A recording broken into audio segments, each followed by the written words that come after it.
Good morning, afternoon, evening, wherever, however you are joining us. This is the I Speak Jeep podcast presented by SFJ4x4.com. Simpson Family Jeeps, Conneaut, Ohio. Before we even get into our introductions, I'm going to point out that Joe O'Brien is first, was saying good morning, and then Daddy Jeep is morning gentleman, so he's second. But I kind of feel like it was cheating because they did it during our intro. You're going for Jeopardy rules. Yeah, You're going for Jeopardy I feel like you got to rules. wait for the buzzer Chris, they're going to say when we we're actually late. go live. They're going to just say we're late because it's 10:21. Well, you were consulting with the customer. We're gonna forgive that. You know what's interesting, and it's just kind of the nature of where we're at as a business. The last couple weeks, we've actually had customers in first thing on Monday morning. Yep. And There's Gary saying we good morning as appreciate well. that. Good morning, Gary. We appreciate that, but it does make it a little challenging when considering you and I specifically on our morning routines, doing consultations. Which was really cool, though. This customer didn't know we do a podcast, and he has a job that allows him to do listening all day long. So he was actually pretty excited to find out. So I'm like, we need a sign in the showroom.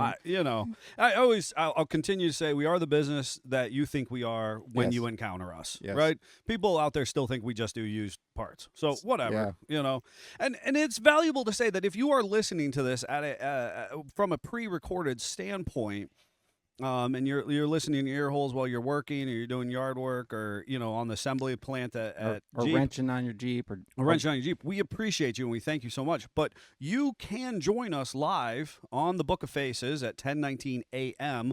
or a minute or two after. Well, and Joe's not here for your excuses, just so we know. Right? That's calling us out on it. And then Brad, good morning as well. Good morning, all of you. And so if you're listening to us at a future date in a pre-recorded fashion, you can join us. Now, with that said, we are only trace episodes away from a summer break. Mm-hmm. Last week was Quattro. This week is episode 3, and we're starting a series, a 3-part series, countdown episode. Yeah, countdown episode 3. Yeah, I don't know, 111, 20, 127. I don't know. I'm making if you just found us, we have a backlog. You can go. Yeah, you can binge. The 6 weeks that we take a break, and there will be some changes in store as part of the usual.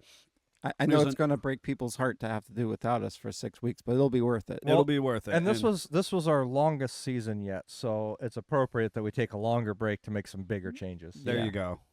And you know what? Those changes are made possible because of you, our listeners, and we thank you for that because, realistically, the three of us and guests will talk amongst ourselves sufficiently. Yeah. But when when we include you, it makes it all worthwhile, and people, see us out at shows or at events, and reference, what we're doing, the work we're doing here. And then the education piece we're providing to the Jeep community. Mm-hmm. It makes it so valuable from our standpoint. Speaking of, during that countdown and those 6 weeks, help us pick some topics for the next season. So if you have questions, you have ideas, you have things that you want us to talk about, bug that guy over there with hit it up on our text only. The Steelers hat. 440-855-2100. He is. He's representing Pittsburgh. He is. And if you're unfamiliar, we're on the sandy shores of the Midwest. Yes. Right, Jeffrey? Yeah. Right. Yeah. Border. We're on that border between the Northeast, which apparently Pennsylvania qualifies for. Yeah, you flip a coin and you're on the east side. Right. It's so funny. It's so funny. We could be New Englanders almost, or Midwesterners in our location. But so we should have a testament. Hold on, as a testament to our listeners, I am still eating coffee cake, and if you'll see next to Scott, the coffee cake doesn't even taste good anymore. We're still like 3 deep over here. Blasphemy! Coffee cake always tastes good. The store-bought coffee cake doesn't even taste good anymore. Let me. Okay. I was out of town this past week. Had a little date day with my wife, and walked into a diner and saw a friendly face from our Jeep community. Oh, interestingly enough, and from the Elcor days. And I had an opportunity to tour another shop because of that. But long story short, that their table bought me the most spectacular homemade carrot cake. Now, it's not my wife's carrot cake, but it was a fully loaded. Thank you. Fully loaded, like old school carrot cake. She doesn't even watch the podcast, so no, she doesn't. My wife doesn't care. Does not care. It'll get back to her. It will. Somebody will. A little birdie will whisper. They bought me the most spectacular carrot cake, big honking slice of it. So thank you to them, and contributing to my slim, healthy figure in the process. As it should be. With that said, I want to jump back into the comments because you took too long for introductions. So we got Roy saying good morning. We got Bill saying good day, and Joe is calling it the North Coast. And yet the plot thickens. Good morning, everyone. My name is Neil, and I am joined in Grandma's Couch Studio by these decorated individuals, fine gentlemen, if you will. The maddest mad scientist. The maddest mad scientist. And that guy over there. That guy. The Italian stallion. Yeah, I'm that guy. That guy. Even if he's misled on his sports teams. Jeff Shiramonte. You don't even watch sports. The sports balls. How can you say anything about words? You don't even watch the sports balls, Scott. You wouldn't even know what a field goal was. What's that? Exactly. Goodness gracious. We've got our 3-part series for you, which is aptly entitled Endangered Species. Dun, dun, dun. And you're going to need to hang in there. We're going to count down. I'm so glad 3, Scott 2, did that. 1. Oh, without I didn't do a transition, so he did it for us. Oh, jeez. Nice. Let us down, Jeff. We'll just replay it for the next 2 episodes. Absolutely. I'm going to soundbite that. If you need any further indication of the lack of dignity that I possess, if you are in the viewing audience, I am once again in Crocs and socks. It's just I'm owning it at this point. Yeah. It makes me uncomfortable sitting next to him on the Dick couch. Band-Aid is ripped off. Oh, shoot. Without question. Now, because of that, this weekend, and obviously I had a banger weekend per the usual, I did manage to try and kick off my Crocs and take a tumble so severely that my right knee swelled up to the size of a baseball and has turned an absolute purple color. I don't know if you know this or not. We're not 23 anymore. Dude, I'm aging like a fine wine. I just get better every day. That's why you're turning purple. I landed right on the edge of the stair, right at the right hurts. into my knee. Yep. And that was a rough night, to say the least. But a bag of vegetables that were frozen at one time, and enough Advil and Tylenol. Yeah, that is the official.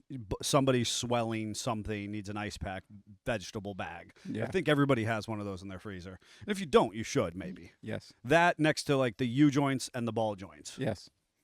No Approve doubt. that message. So, anyways. Oh, good morning, Darla. There's your Crocs and socks. I'm just owning it. I made the admittance last week, so whatever. Yep.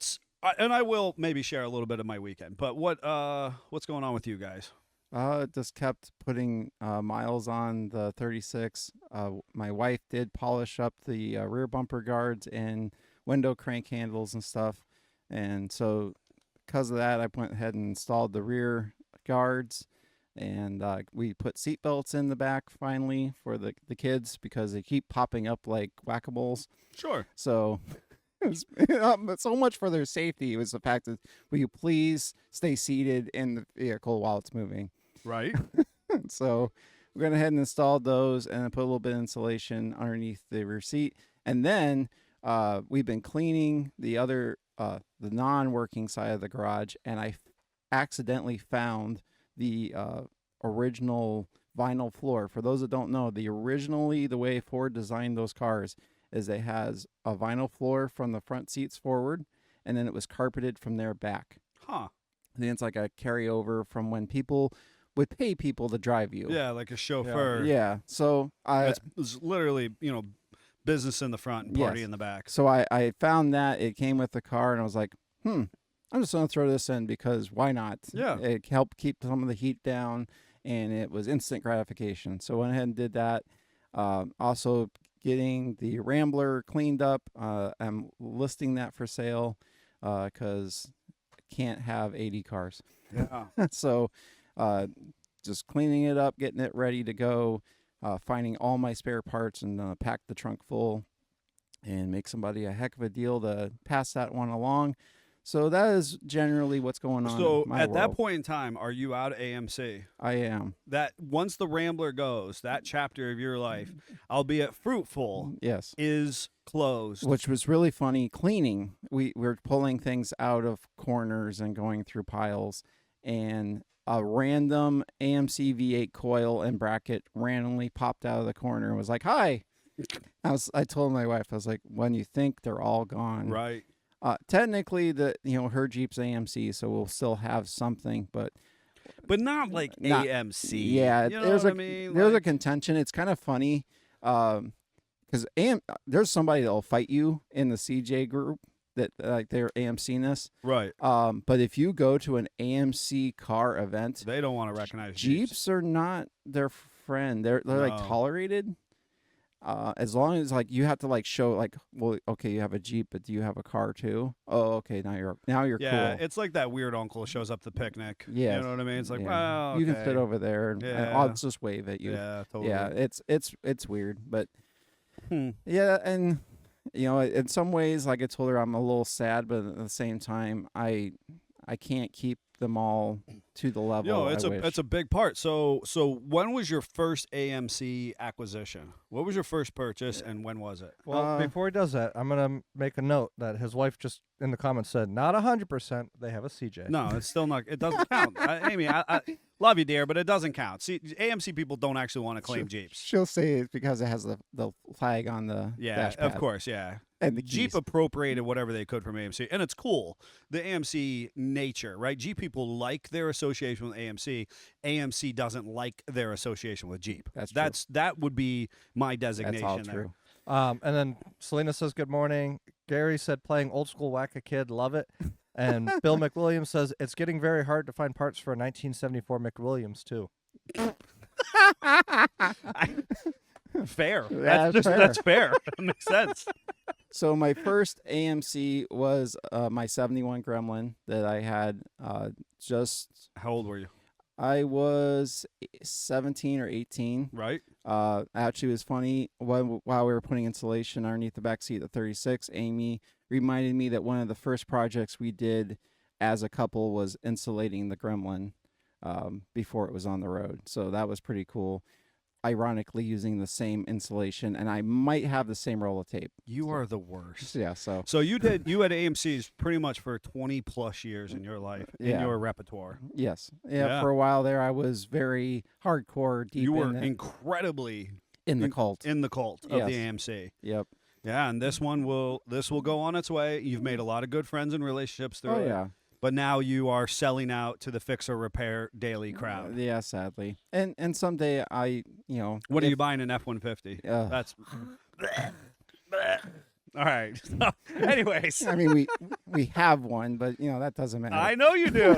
I know you do. Oh boy. All right, Jeffrey, what do you got going on, man?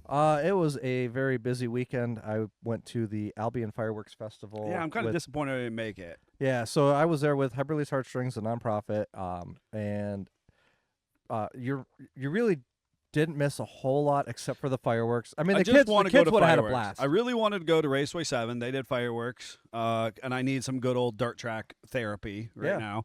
And I missed that. I didn't go Friday, and then I didn't go to the fireworks Saturday. And I was just like... So it was actually a festival for fireworks? It wasn't like a fair? So it's the fair, and they just... No, it's not the fair. They actually have an Albion fair as well. No. Not a country fair. Not a country fair. Okay. I would call a fair and a festival the same thing. Okay. Like a carnival, you know what I mean? Was it at the fairgrounds? So they had... it was at the park, Albion Park. Oh. And they had inflatable rides for the kids, like the bounce houses and slides and that kind of stuff. I think the problem is I would call them both fairs, but I understand in Pennsylvania you have to designate the difference between the two. Yeah, that's fighting words. Yeah. Woo. Okay. That's like wearing a brown So tattoo. anyway... Stop it. You in sports? I know. Look at him. What are you He's doing? selling his. He actually got AMCs the right sport. I know. Even. He actually made references that are appropriate. You know. It's weird. So, but but there was carny food there, so you would have loved that. See, it's a fair. It's a fair. That's what I'm talking about. It's a festival. In the Midwest, that's a fair. That's a. In case you don't understand the inside joke, Jeffrey and Greg, right? So lead performance mechanic Greg, who never goes on the screen, hates the fact that Ohio is technically considered the Midwest. That's because they were born in Pennsylvania. They were born in Pennsylvania, and they migrated to the great state of Ohio, away from a commonwealth, whoever knows what the heck that is.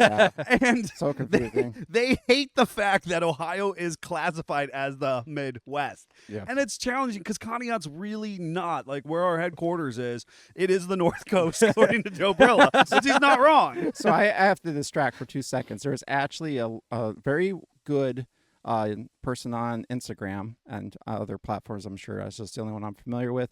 And she does stuff about Ohio. Okay. And she literally covered this and said that we're technically in the Midwest, but the people from Cleveland along the lakeshore over to PA do not identify with Midwest as the Midwest. We don't. I agree. So technically we are, but we don't identify it with it. And he literally said that we have a different accent than the rest of Ohio too. Yes. It's based on Ohio's kind of the transition state to the Midwest. It is. Yeah. It is. Yeah. And it's kind of got a different vibe than the Midwest. We're still the same East Coast manufacturing that made, New England and the East Coast is that Cleveland East section. As those people got frustrated with each other, that's where the red ball ended up at. Yeah, right. They took their ball and moved from there to here. And then you get into Detroit, Toledo, and that's a whole other bag of cats. That's a different level of manufacturing. So, anywho, you were in the New England states. Yeah. in Albion, Pennsylvania. It was honestly a really nice time. Weather-wise, Saturday it rained up until about 5 p.m. And then the rain stopped and the humidity started. This is why I didn't come to the fireworks. I'll be honest with you. Well, and they didn't do fireworks Saturday night. That was Sunday night. So I thought it was supposed to be Saturday. I looked at the schedule and I must have misread it. Yeah, it was Sunday night, but it was Saturday night. It was just hot and humid. Nobody came out. All the vendors ended up leaving early. The person running it came through, apologized to everyone, told everyone, go ahead and pack up at this point. The next day, it was exactly the opposite. It was brutally cold. Yes, it was bizarre and breezy. Yes. And overcast versus 80-some degrees and high humidity the night before. Yes. It was a complete turnaround. It was bizarre. It made the fact that I was the only vendor that had sweatshirts really nice. Oh, that's good. So we sold some hoodies at that. Nice. Did some other things. We lent out a violin to a prodigy 11-year-old musician. Super cool. So that was really cool. We had our keyboard set up in front of the tent to kind of draw attention to who we were. So I guitar set out, I had a violin set out on the table, I had a keyboard that was plugged in ready to play, and get a couple people that would tinker on it, a couple people will come play a song or two, and then this 11-year-old comes over and just starts playing all the classical music like Canon D, some Mozart, Beethoven, just all of them. Yeah, just rock. And I'm just standing there like, holy crap, this kid can really play. Yeah. And the mother's like, oh yeah, he plays that. He's been doing that for 2 years, and then he memorizes all the songs after he reads the sheet music and then just memorizes it. Sure. Wow. Savantish, And then she's like, he could play all these other instruments. And then the kid saw the violin. He's like, look, Mom, a violin. And she's like, oh, he's been wanting to learn how to play a violin. Mm-hmm. And I said, well, we are a lending library. So she actually ended up taking the violin right there. That's awesome. Signed the paperwork, and off they went. He gets to try the violin. And then the crazy part is this kid didn't even know how to hold the bow, so I kind of introduced him a little bit to it.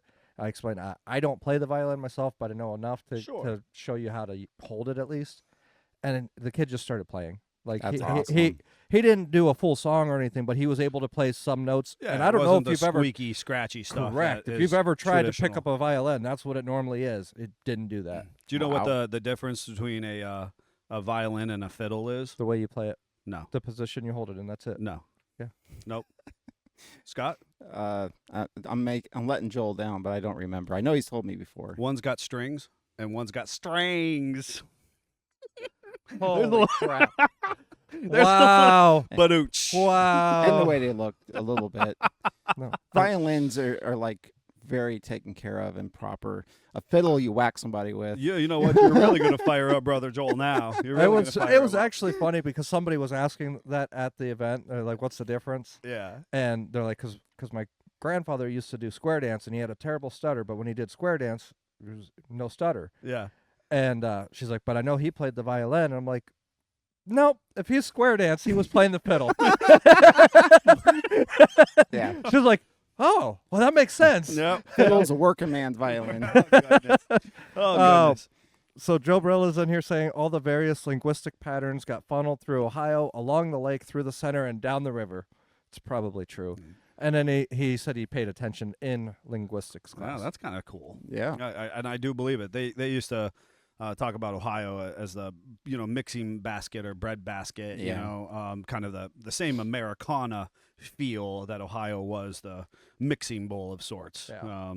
And it was surprising how many people from Ohio came to the Albion Fireworks Festival. A lot of people that actually knew your family, went to school with your dad as a teacher.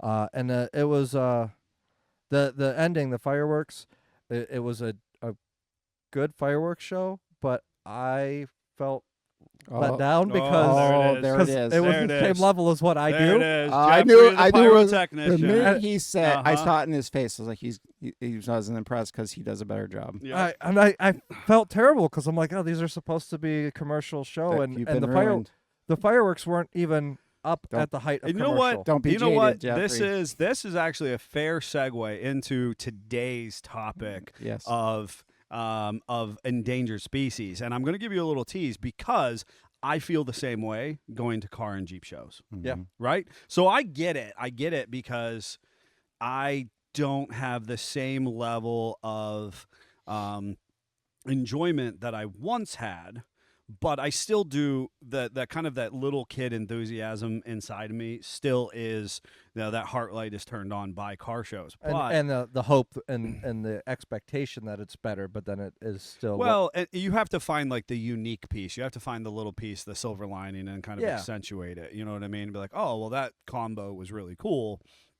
or this vehicle is really unique, so on and so forth. But yeah, little teaser.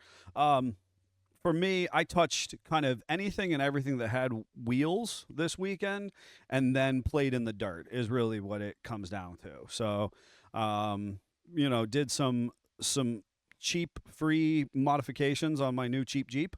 I think that was middle of the night, Friday night. Built and continue to use a kind of a cool irrigation system that I kind of scratch built, which is currently occupying space in the shop, needs to go outside. We have the 56 Ford pick-em-up truck bed trailer that my dad and I got in the 90s. Got some new rolling stock, did that. Got my mom a bicycle this week. Her birthday's coming up in July. And so put it together. It's something out of your heart. It's an old school Schwinn. That's cool. Kind of repop, if you will, so nice, my son and I came in and put that together here in the shop. Now, with that said, having the ability, the full functionality of SFJ 4x4 after hours in space and equipment, it still took us 3+ hours to assemble this bicycle in a fair manner. And I thought, oh my. I was underwhelmed by that. I'll be honest with you. Aiden beat you with his 54 Schwinn. Ooh, I don't doubt it. I don't doubt it. And that was restoring it. That was a death march of an assembly. Yeah. I don't know why. I do. It was the old school brake mechanism, and I hate those. Like the brake shoe, the pinchy brakes. Oh. I just you know what? My coaster brakes for life.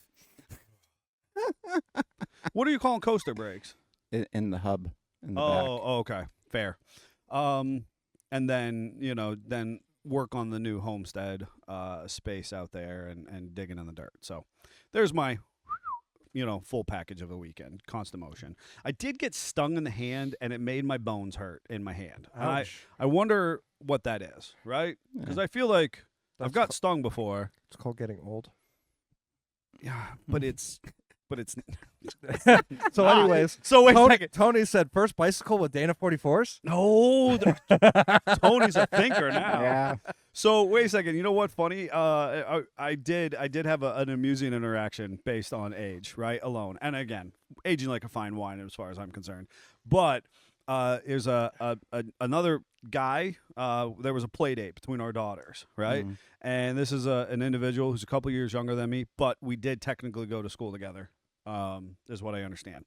And we're standing there, What I heard is he doesn't remember that person. Well, I was a senior and they were a freshman, right? So it's one of those situations. You know what I mean? So I kind of maybe have a loose recollection, but didn't care about him. Well, no, freshman. No, I mean, I didn't have a relationship with him. I didn't really know him, Anyway, so we're standing next to each other. So unlike you, who's perpetually 23, apparently he is actually in my age bracket, right? Yeah. And I'm standing next to him, and his daughter looks up. He goes, "You know what? You just look like a grown-up version of my dad." Ouch. I don't know what that says. I don't know what it says about her dad or about me. Wow. But this guy and I just looked at each other. We're like, well, how do you respond to that? Yeah, You know what I mean? Like, kids say the darndest things. Yeah, you got called old by a kid. That's what that's what he took it. I was like, I don't think I did, but whatever. Yeah, that was a good one for the weekend. That was a good quip from the weekend. Endangered species. What I didn't do was go to a car show. I did. Do you know why I didn't go to a car show? Because you don't like them. I don't like them. Yes. I don't like them. Little known fun fact. Yep. And that's actually what we were talking, and people our age and younger, I will say most do not go to car shows. And the older people are noticing that. The old guard, as Niels puts them. Old guard. I like to. It's a mentality piece. It doesn't have to be about age or generation or culture, but it's a mentality. He's only saying that because he got called old this weekend. So where I think they're misguided is they then interpret it as we're not interested in cars or vehicles or owning them, using them, that kind of stuff. But we actually talk about we're noticing a trend or a shift in the matrix, or people our age and younger want to use the vehicles that they own. Absolutely. So we're seeing endurance use or reliability runs, cars and coffees, that kind of stuff, where you're there for a couple hours tops. Like if it's 2 hours, it's probably long at that point. Right. People are literally cars and coffees, or you're showing up, you're getting coffee, you're making like a lap through, and people are dispersing. Where me growing up, you went to a 4-day, thousands of cars endurance race of a car show. When you say endurance race, it's valuable for our listeners to understand and differentiate the fact that the cars are coming in, they're getting parked in a parking spot. Yes. And sitting for hours. The endurance is walking all of it. The endurance is enduring the time spent sitting there and looking at the cars. And they would literally fight people over their spot. That was their spot. They wanted to be there all weekend, and those cars were there for 8 to 9 hours a day. Right. And multiple days. It would start on a Thursday and on a Sunday. And I I think it was interesting because and I will get into my own history or experience with it, but I got a real feel for that. Again, the old guard car show experience when we did Meekum last year. Yes. And you could really feel that community still alive, because where vehicles were parked had meaning to the bidders. It had meaning to the attendees. Yes. And I recognize that from our shows and running a business and how you position a vehicle and what's your walk-by rate and all that kind of stuff. Yep. But I guess in one sense, as a business owner, that is about meeting our customers' needs, being out in front of the community and sharing hey, here's what we can do and how we can be helpful, and we want to see you and we want you to see us. Whereas at the car show, it is just complete personal gain of this is my car and you should think I'm special for that. Yeah. And I'll get into my feelings over this. I understand why Mecum is more old guardish because that is their market. Yeah, currently. Mecum and Barrett-Jackson, it is their market, and that community is still alive. What right? really kind of made me aware of it was when we showed up and you kind of walk in the first. It's kind of like going to the IX Center at first. Right. And you have cars in that space, and it's air conditioned. It's kind of normal milling about. And at some point, I was like, "This is it." No, there was multiple buildings, and it went on and on and on. And we didn't know that because we had no perspective. The old guard knew that, and they were going to walk the entirety of it and see everything. Because that was a 3 or 4 day auction as well that we went to, right? Yes. It was one of the bigger East Coast, New England, Northeast, whatever the heck you want to call it, shows. Yep. Outside of Kissimmee. What was that, Florida? I'm not even going to try. Kissimmee? Yeah, Kissimmee. Right. That's, I guess, that Kissimmee and then like Arizona are their biggest shows, period. Yeah. And then Harrisburg is actually one of their, like the third or fourth biggest in their lineup.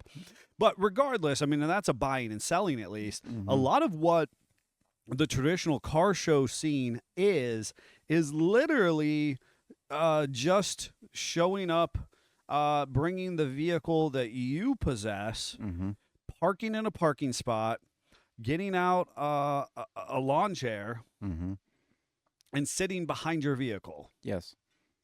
Maybe you'll get up and make a round. Yes. And I understand the nature of socializing. Yeah. Right. And so ultimately, before we had social media profiles and our ability to, stay connected to people at the whim of a supercomputer in our pocket, you went and did these things. And it was a way for other people to have a shared experience and make connections. Just like you, even with your 36, you were able to get a window. And then you guys did an installation at a car show, and it was delivered there. Right. And I mean, that's still cool, and it makes sense. It's a whole different community, though. And I, even as a kid, I was never a motorhead like you guys. I did go to a lot of car shows with my grandmother, honestly, and we would go to the car shows. We would go to the plane shows, which arguably were very similar in my mind. Mm-hmm. Yep. And it was just a really fun experience as a kid going to those, and that experience doesn't exist the same way it did. Right. Well, and I think that it's really cool as a one-off, right? I love going to different community venues, whether I am part of that community or not. So I go so far as an arts festival, a folklore festival, an outdoor festival, an airplane show. I'm not actually involved or vending in any of those. I just like to get exposed to, a diverse group of people, right? And and so realistically, as an attendee from the outside, just doing or looking in on some unique piece of Americana culture or human experience is super cool. But the further down the rabbit hole you get when you actually then are a person from within that community going there and participating, that's where I really started to struggle, because I went to the car shows as a kid, probably similar to you. Now we didn't do Good Guys, which is what you were doing, right? That was the whole next level. And I thought I would go into a little bit for the non-car nerds out there. There is car shows, which are Good Guys, and NSRA, which back when I was little, NSRA was 48 and older. That was, you had to have a car pre-war basically, or just to be able to attend. And really, if you need any bigger sign to what that dichotomy of that is, how it's changing, is when I first started, 72 and older was Good Guys and 48 was an NSRA. And I remember people cheating. They would have a 73 Gremlin, and they would put it down as a 72 because they weren't actually checking, but you couldn't show up in like an 88. Yep, you got turned Cutlass. away, and now it is literally 25 years and older. There's cars that we grew up driving to school, that are at that show, which I'm even have a hard time with. And NSRA now is all the way up as well, because they had to open up the floodgates to keep their attendance high. And it was not that long ago, there was a thread on our traditional hot rod scene, and people were asking, are you going the good guys? Because in Columbus, they've had, a long-lasting show. I have not attended in over 10 years. And a majority of the people were like, nah, I'm not going to a cooler lawn chair fest. Sure. I want to go and enjoy my car. And then there's what's called cruise-ins. And that's, I guarantee you, is what Jeff and Neil have attended. Right. Majority of people have. Now, that is a little different. That'll be a park. That'll be a venue. People will show up for a predetermined amount of time. The ones I enjoy mostly are along the lake, and they're for 2 to 3, 4 hours max. Right. So the ones that I grew up going to were 2 to 3 days. Oh, Where okay. would you have gone to that? In Erie. Really? I don't remember any in Erie like that were well-established big deals. But I don't know that they were what you're talking about with good guys or anything, but they were 2 to 3 day, and you come out, they'd have food available, they'd have which I mean was part of the scene, right? So like Conneaut had the sock hop, and if you were around at that time, you know that was very impactful for 2 or 3 years, and that was a big deal. So it doesn't surprise me that Erie would have tried something, right? Every town tried something because that was part of the scene. And you could arguably say like Roar on the Shore is a motorcycle version of that. Oh yeah. We have one down in Geneva once a weekend. Once a year, that's all motorcycles all day long, 24/60, kind of thing. But even the Roar on the Shore's gone now. Oh, yeah, there was a big push on that, but regardless, that scene, right? That idea is slowly shrinking. Yeah, we're noticing it, but we're here to tell you that doesn't mean that the car scene is shrinking. Correct. The method and way people are using them is changing, and arguably that is how you know something's going to stick around, because if it doesn't change with the times, then it is going to dry up and go away. Well, and that's the nature of this endangered species is there's a lot of talk around the cooler lawn chair car show, right? Yep. Whether it's car show or cruising. Yes. Right. And so ultimately I can tell you, and so this is my foundation of where I kind of started to ebb and flow a little bit from the cruise-in scene. And certainly the multi-day massive car show, I never even pursued because we didn't have a hot rod. And of course, the hot rod, muscle car, kind of luxury car scene is or are the folks, and this would extend to trucks, right? So understand that there are people who are like, well, I have a muscle truck or I have a hot rod truck. Okay, yeah, I'm just talking about the overall umbrella category. At a time there was these beautiful done up. They were basically art pieces. They were canvases, right? And folks were doing these builds, and it was just part of that kind of Americana, American iron car scene. Yeah. And they would go and they would have these blown built engines and beautiful paint and kind of crazy interiors, because of course it was the 80s and 90s, and we all did wacky stuff. And those cars had a lifespan. They would go out on that show circuit for tops 2 years. Sure. And then they had to build something new. You had to build something new. Absolutely. To get attention, and those things were in all the magazines. They went to got all the awards.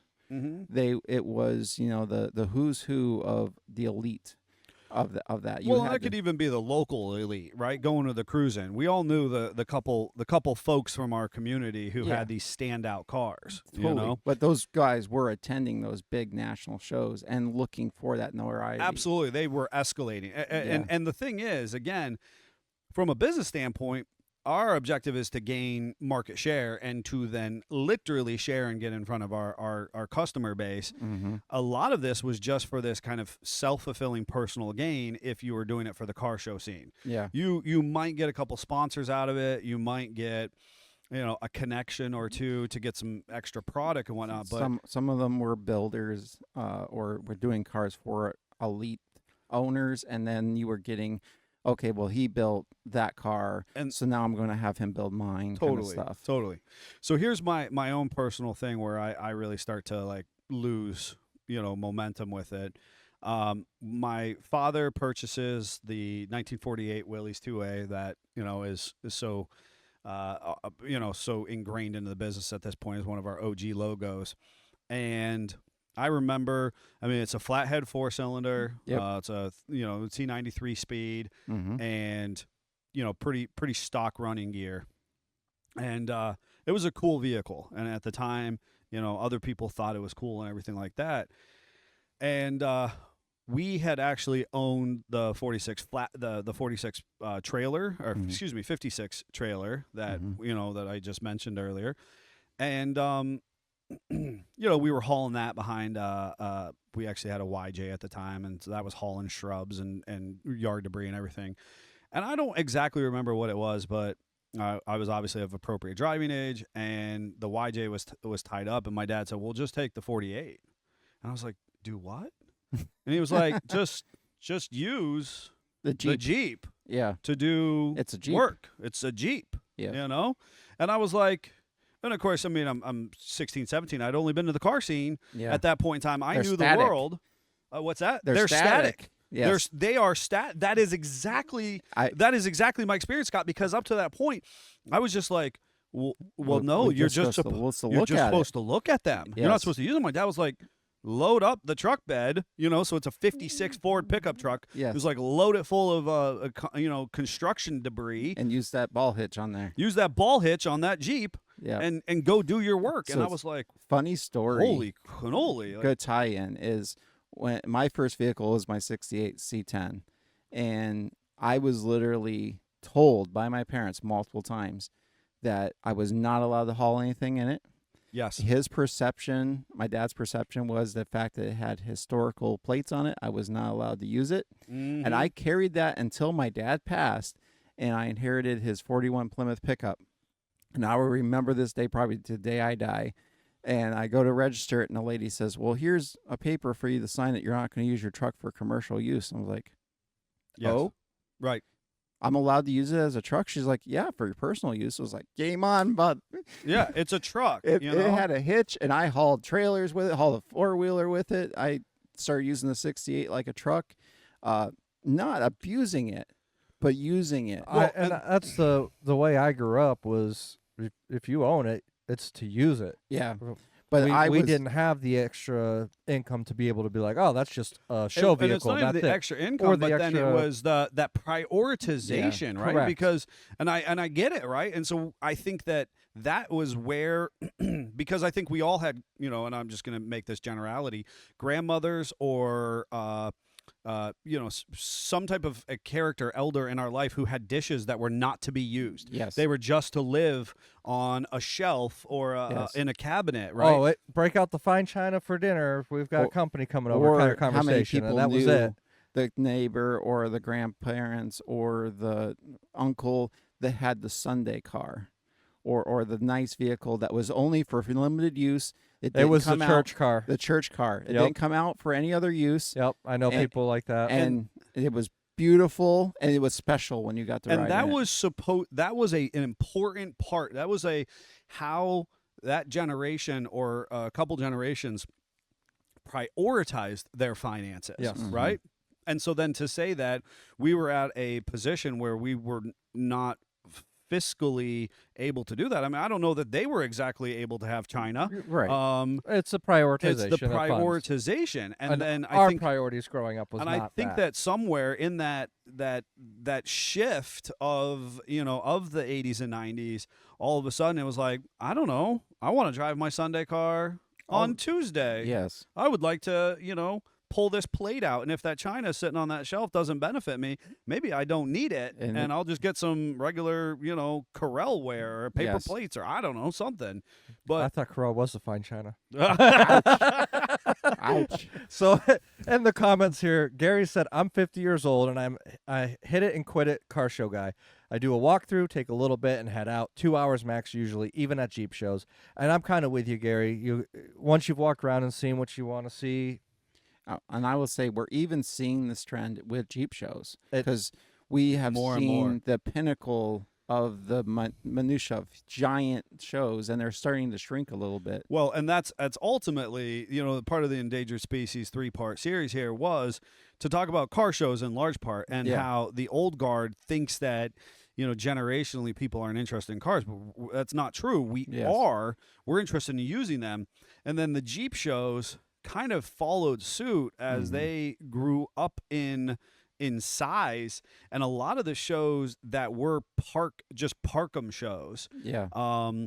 They're having to do trails. They're having to do trails or offer runs, some off-site activities, because specifically within the Jeep community, people want to use their vehicles. Yep. Now, a lot of the shows... I was going to say real fast, the last comment that came in, speaking of using their vehicles, the Sunday vehicle for Tony's grandmother was a CJ7. Well, and the thing is, what Tony's actually saying is Tony's Jeep is Grandma's Sunday ride. So the funny thing is he got that from her, and he has actually then used it, which right? is awesome. So it actually was this incredibly low mileage, super Grandma was a she was a pistol in her day. I'm sure she's a pistol now, but she went into the dealership and she special ordered this Jeep, kind of a blown V8 Renegade package, if I remember right. And she barely drove it, so it had almost no miles on it. So Tony and Ken get it, and they start to actually use it and ingrain in the Jeep community because and with this Jeep. So, and I also think this is why you see like the patina movement come through, because people don't want to have the perfect paint. Oh, I can't scratch it. The interior is too nice. What if the kid steps on it? And that kind of stuff. We want to be able to go out and, oh, that's cool, I want to swing in here and do that. Like, for example, Sunday, we go to the local cruise in. We're coming home, and Amy and me are talking about what we're going to cook for dinner. And she's like, well, we could do this, but then we have to stop and I was like, okay. So just swing in the Walmart in the 36, park it in the regular parking lot. I didn't take up 5 spots with it. Sure. Parked it appropriately. Now, I did end up in a spot real close to the store entrance, but I didn't purposely set out to do that. And went into the store. I just, took the key with me, left the windows down, got our groceries, and left. Right. It's a car. It's a car. It's supposed to get used.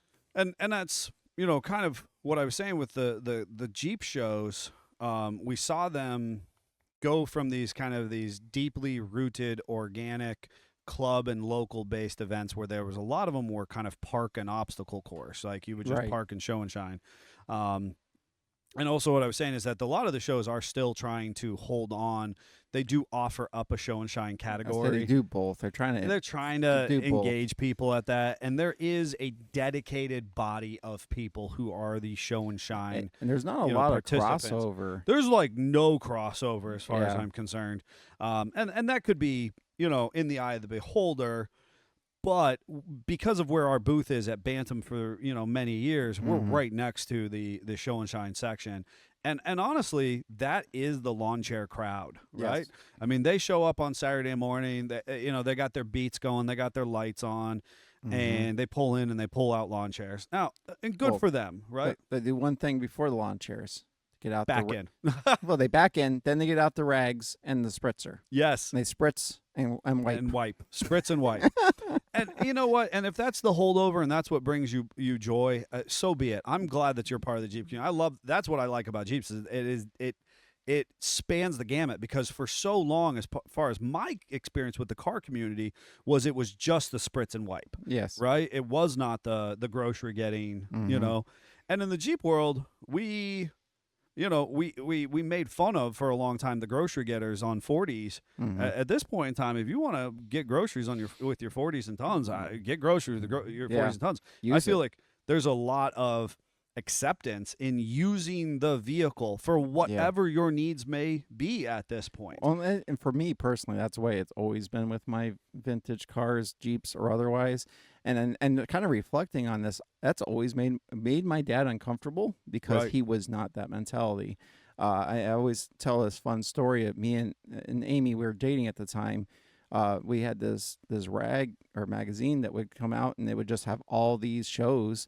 And there was this random AMC show that was off in a town we had never heard of, and we're just a drop it and go kind of people. And so we're doing that, and I didn't have a cell phone at the time. He called hers and said, "Where are you going? Or what you doing?" "Oh, we're driving down Route 90 to this little town we've never heard of to go to this car show." "What?" Right.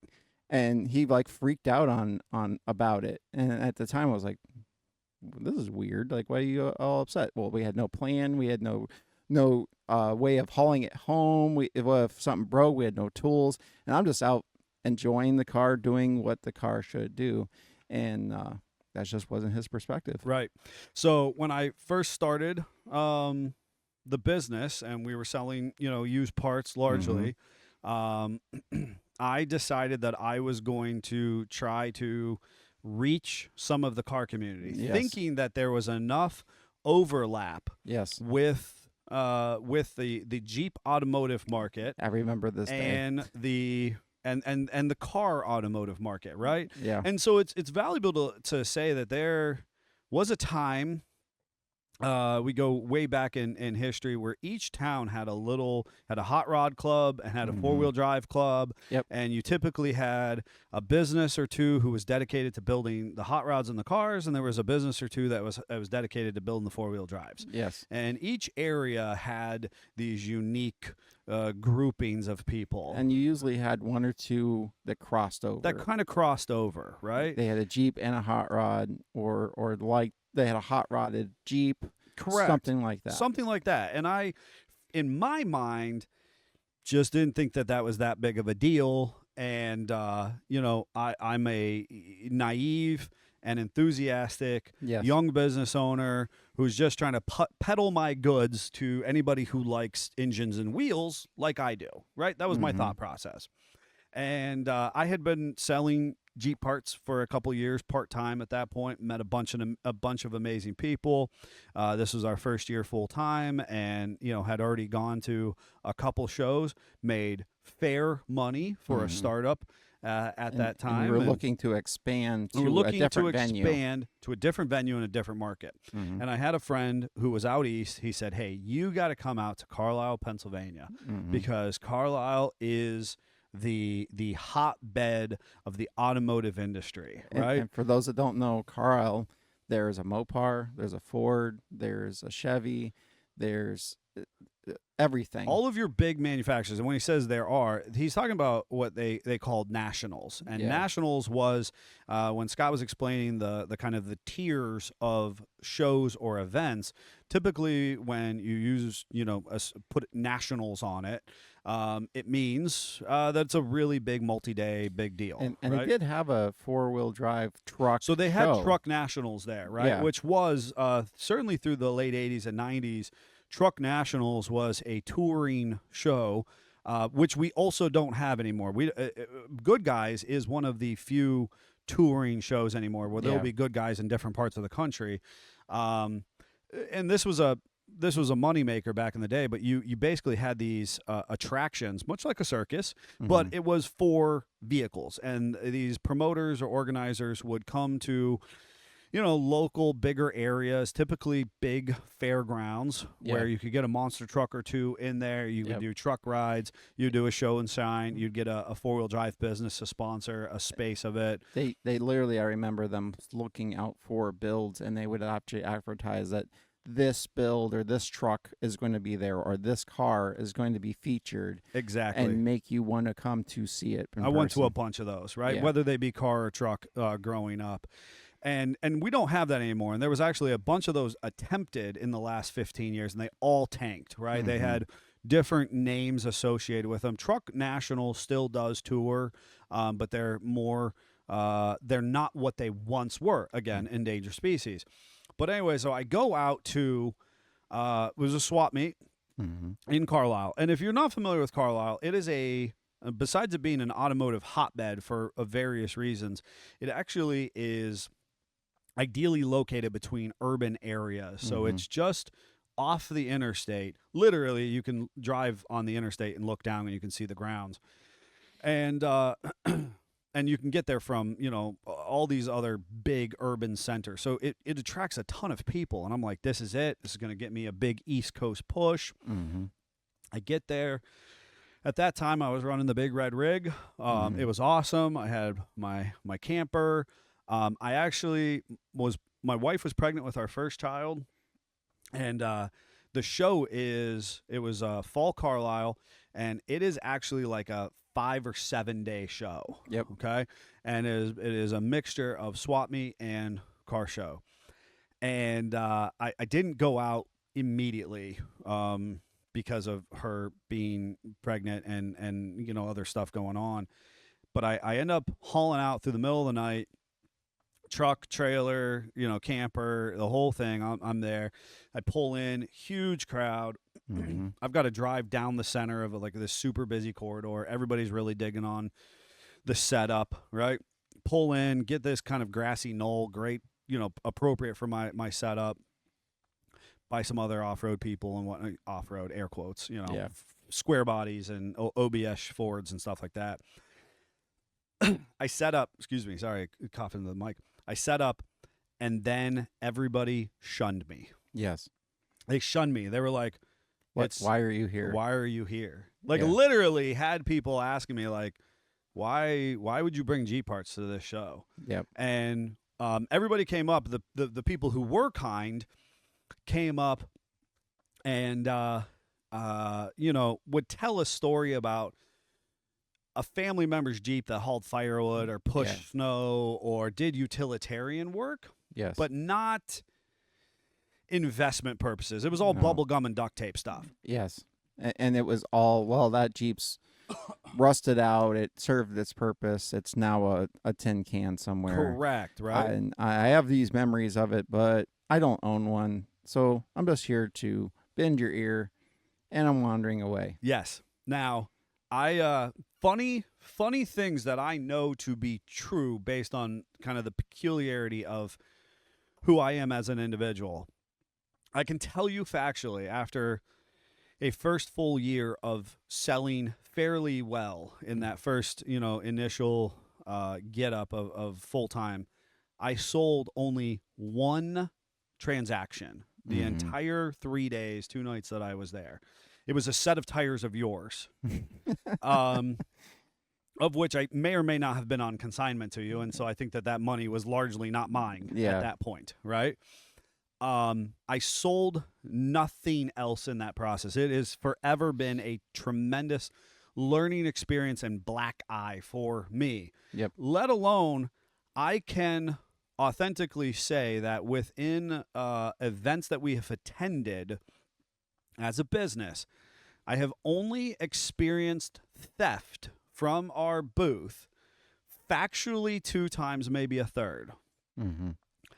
On those 2 specific times, they have only happened at non-Jeep only shows. Which is funny because growing up, again, in the hot rod, classic car, custom scene, there was some guidelines that you were told from your parent. You were not to touch any vehicles. You were not allowed to get too close with vehicles. And I remember going to my first Jeep show and having like a panic attack because people are leaning on Jeeps. They're sitting on Jeeps. They're in and out of Jeeps. They're crawling under them. They're like holding on and swinging under to look at like driveline angles. 100%. Wasn't that how you guys met? It is exactly how we met. Yeah, okay. At a car show. But I wasn't touching it.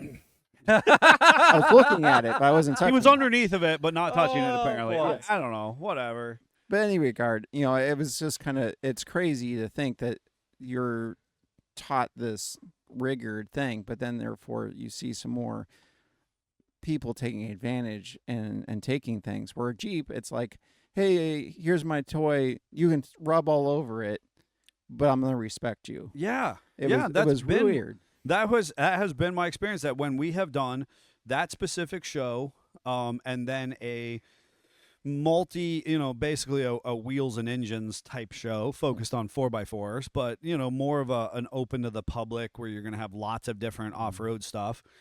A hat was stolen at that one, and at the Carlisle, a half of a hood So old CJ hood hold down.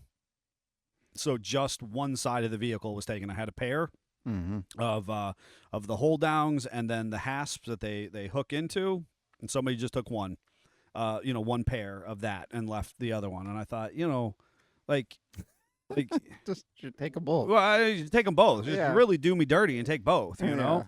Oh, but they and just to think that it's almost worse that they left you with only a yeah, half a you set. know what I mean, like a half of a set of hood hold downs. You know what I mean, and so.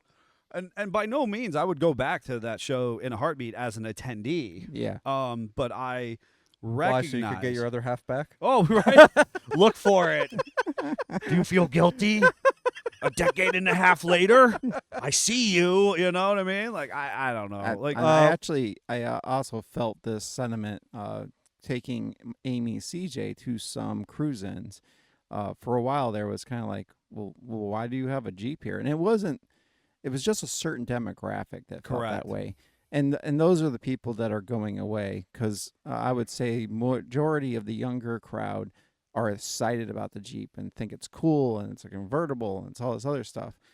So it's just this weird perception that a certain group had.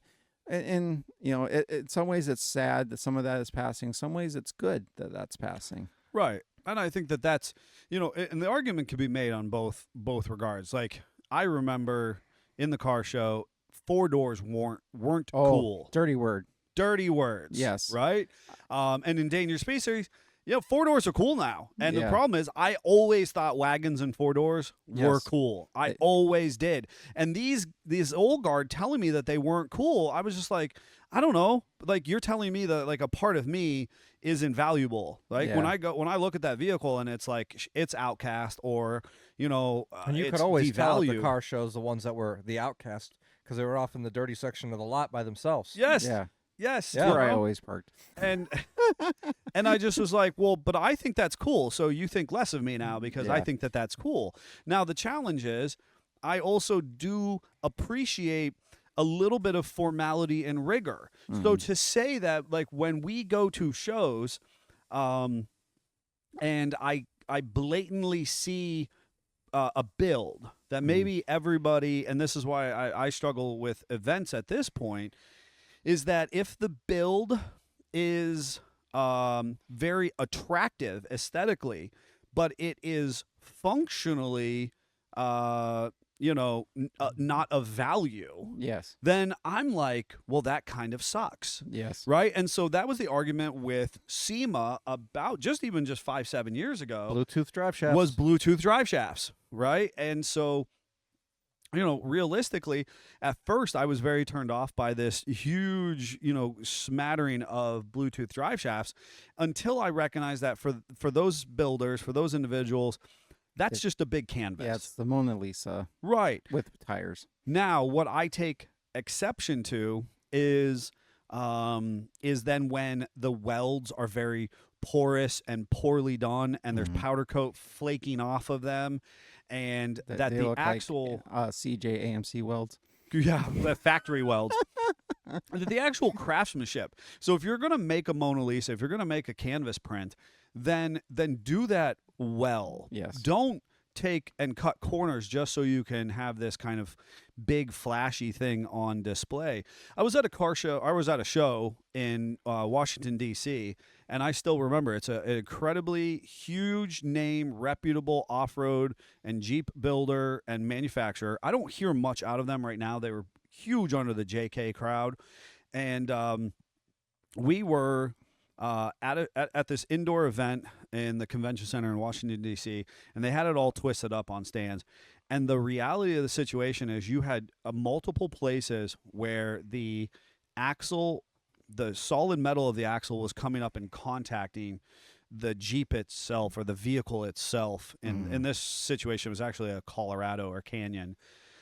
And the bump stops were in the wrong spots. The throw of the shocks were incorrect. The everything about how that vehicle actually functioned off-road was wrong. But people didn't see that. They saw all the gaudy, stuff bolted on and looking amazing all around it. And it was all flexed out, but you could tell that when you actually went to use it, it didn't work well. Yep. You know, they just put something together to then run to the show. Which actually makes me think of another thing that is endangered is, like the IX Center shows. Around this type climate, we have it usually in the wintertime. Mm-hmm. It's a reason to bring your car out.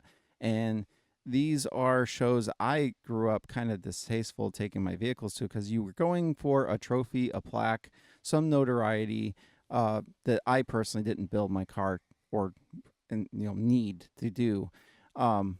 And the last one I went to, this used to be the entire convention center in Cleveland. Now we are lucky if it's half or a quarter of the event.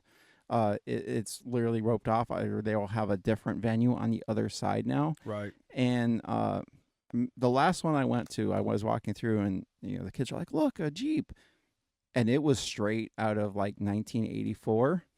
Out of one of the Pearson's books, and it was a CJ with way too much lift, 80 bazillion chrome shocks on each wheel, and I can recognize now that is a part of its era. Right. But talk about functionality, not. Right. It was literally for shining up, rolling into a trailer, storing it until the next time it was to roll out, get the lights turned on, and look pretty. Because you couldn't scratch the paint, you couldn't use it. Heck, you couldn't climb into it if you wanted to. I know it speaks a little bit to Neil's heart, because that's the trucks and Jeeps he grew up looking at in Peterson's. Yes. But they were not for using. Right. I mean, ultimately, a handful of people, a very small percentage of people actually use those vehicles. And then, and when they did, they were all over the rags. They were all on the VCR, videos that we would watch. They were on Truck U, on Saturday, Sunday morning. But then everybody else was like, God, that's too much money. I'm just going to shine it. Yes. Right. And that's what a large part of the other people did. Now we see vehicles, and I think that's one of the big things about the truck scene. There was a big truck show over the weekend, 814 Takeover, and you don't even tell me how you weigh in on stance and stretch life, right? I'm a little bit, right? Yeah. These full size 1-ton trucks running on rubber bands with stretch tires, but I got to tell you, and right, wrong, or in between, these guys are hooking up to trailers and using them. Yeah. These guys are polishing their truck, and they got a couple shocks on them, and they've got the engines tuned up, and they're working them behind a in front of a trailer, with a dozer or something. So you know what? Good for them.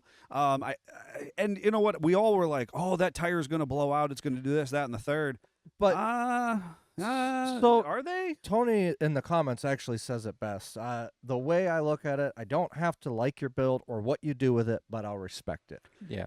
And as long as you respect when if I don't like the vehicle so much, but you're using it, you're enjoying it, you're out spreading that life, I respect you more than if it's just a static display. I agree 100%. And as long as you're not endangering anybody else, or superimposing your perspective on a fellow automotive enthusiast, I support you 100%. Whether you want to do a lawn chair car show or you want to do a cross-country cannonball run, I'm here for your interest in whatever automotive needs you might have. This was a great one for endangered species. It was, and there was one actual correction in the comments from Tony as well about the CJ7. It was actually just a 6-cylinder, and she couldn't even drive a manual when she picked it up from the dealer. Oh, I thought it was a screaming V8, but that was.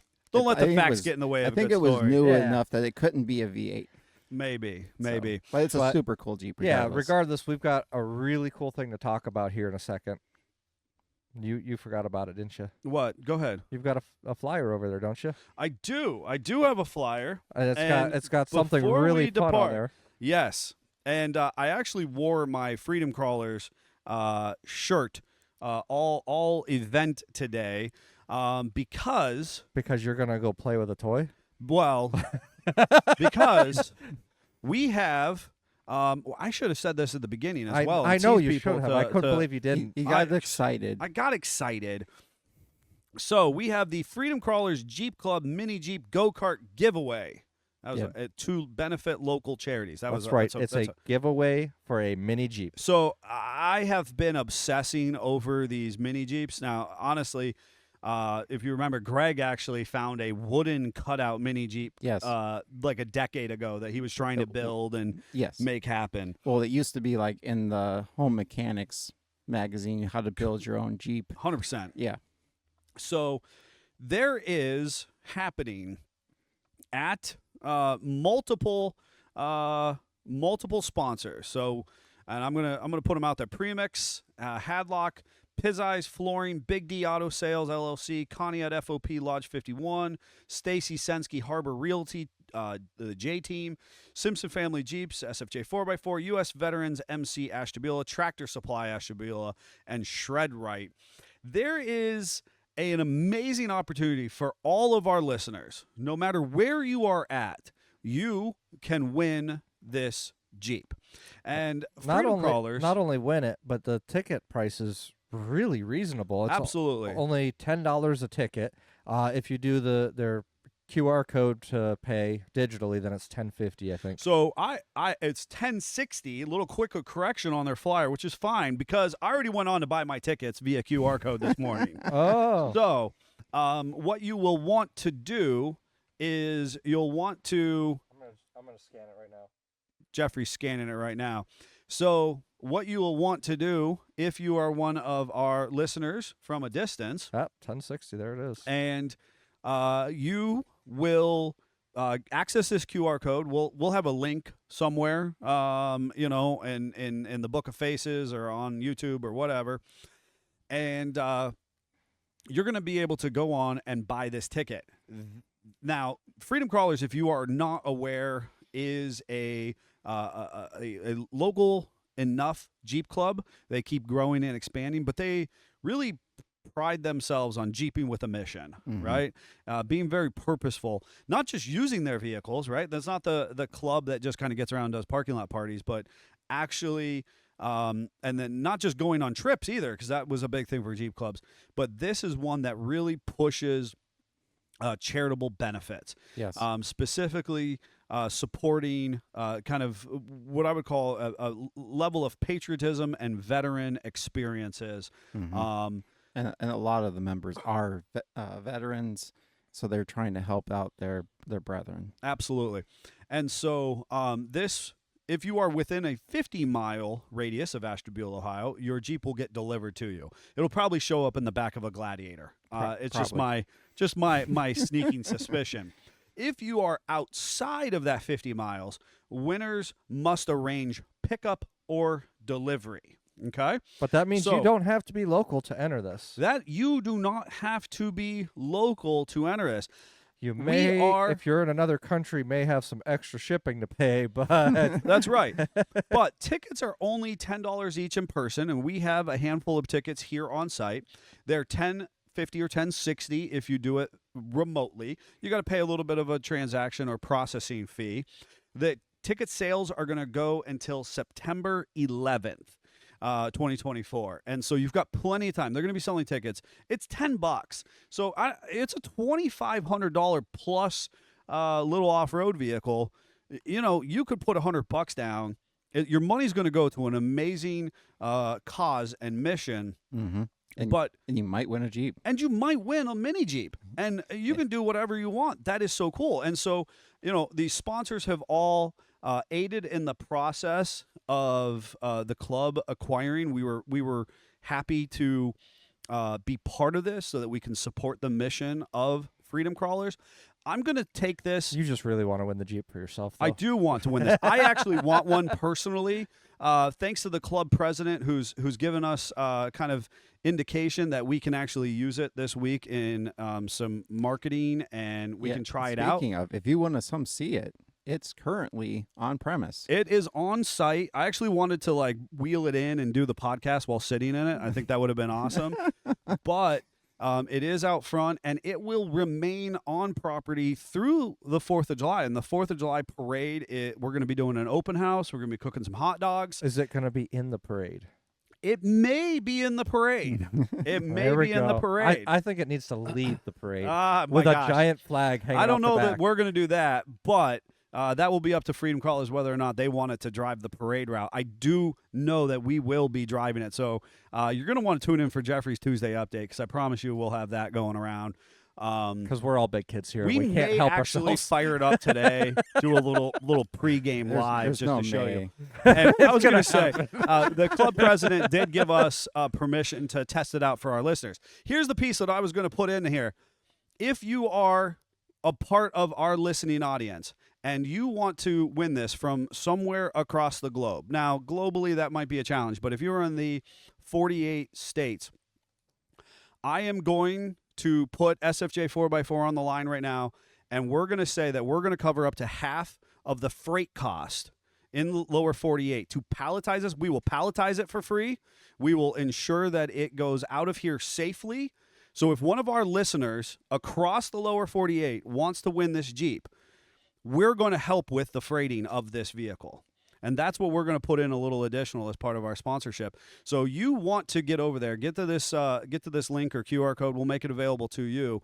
And if you win this Jeep, we're going to cover up to half of the freight cost, lower 48, and we will palletize and ensure that it leaves our facility free of charge and in a safe manner. And I think if they're paying for it to go to another country, we can still take care of the pallet part, and you just have to pay the shipping. Absolutely. I don't know what that freight would look like, though. Right. But I gotta be honest, I've shipped some stuff pretty wild across the pond. Absolutely. So I'm not afraid of that in the process by any stretch of the imagination. We may or not have shipped frames and tubs and all kinds of crazy stuff. I promise you we can do it. So if you're outside the area and you want to try and throw a couple bucks down at the chance of winning this, I'll put a little bit of our skin in the game as well. Besides sponsoring the event or the vehicle in the first place, we'll put a little skin in the game to assist in large part to making it affordable and accessible for you to receive your winnings. I think today's sample video that we do isn't actually going to be live. I think we put it on Patreon. Oh, maybe. That's a good idea. So the Patreons get to see it first, and then tomorrow it'll be out. Tomorrow live. they can see the live from Jeffrey. Yeah. All right. Well, we covered a lot of ground. We did. We've got 2 more episodes left until we take a late summer break and implement some changes on our end.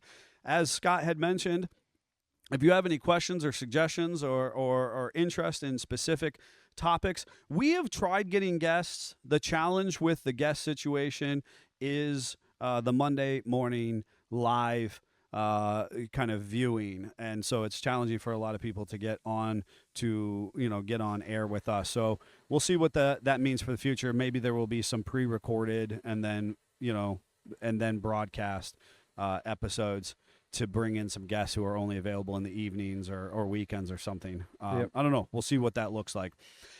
Otherwise, just as a quick tease for next week, what is our topic for next week? We're continuing the endangered species. The objective next week is that we are going to pick several concepts of the Jeep life that are endangered species. And I'm just going to kind of throw one out there. And it's kind of automotive, but it kind of lets you kind of noodle on something. It will be putting the phraseology or like a banner on your vehicle that says, "It's a Jeep thing you wouldn't understand." That is an endangered species. You don't ever see it on vehicles anymore. I got to be honest with you. I think if somebody put it on right now, it'd be a little cringe. I actually had it on my Jeep. I recognize that. I come from a position where I get to share that openly because I actually had it fully written out. It's a Jeep thing you wouldn't understand. And that's ultimately one of our first kind of mottos was, it's a Jeep thing. It's a family Jeep thing. We understand, which is cool. But that's an endangered species for a good reason. We're done with that. Just kind of like the no fear or the ain't scared stickers you could buy in every Walmart or AutoZone, and you would put on your vehicle. Unfortunately, So happy 4th of July, Jeep family. I ain't scared for next week. You shouldn't be either. No, but you should be here Thursday. You should be here at the 4th of July parade. We're looking forward to showing off our facility and sharing, with you in the Jeep community and using our Jeeps to drive through the parade and make the community as a whole happy and show support for this beautiful country that we live in. The last going piece here is I can get behind Tony on shortening your decal to I understand. That might be kind of cool. I kind of like that. Until then, Jeep family, Jeep on. Jeep on. Jeep on.